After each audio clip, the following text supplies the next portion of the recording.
desse aqui, mesmo desse. Desse aqui já tá mais velho, né? Como vocês podem ver. E aqui a mudinha dele, ó. Olha a mudinha. Tem? Vamos ver, pera aí. Ih, tem que ser devagar, senão... senão não é tudo mesmo. Aqui, ó, o pezinho, ó. Olha que era. Ah...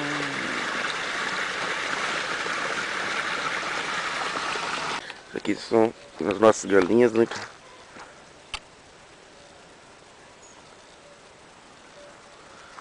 Não estão aparecendo muitas. Elas estão escondidas. Ali, tá começando a fugir. Olha lá.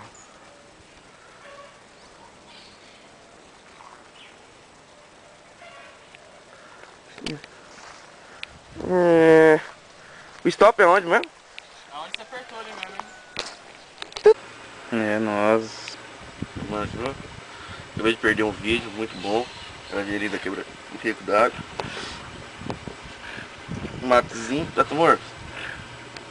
Vamos lá. Vamos por outro canto.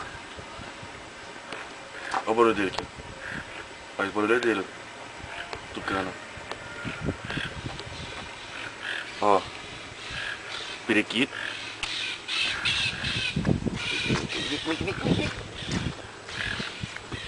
Tem dois.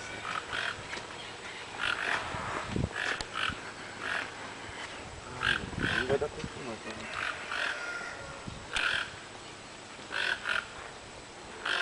Ainda tem lá pra aquela direita.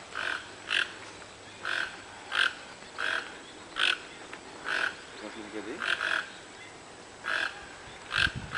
Vai ter os gatos. Ah, tem outro ali.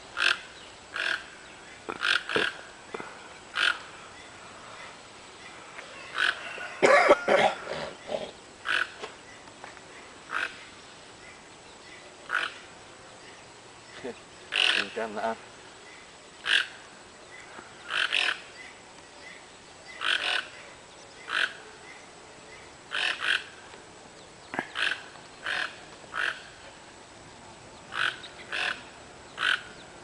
Filmando.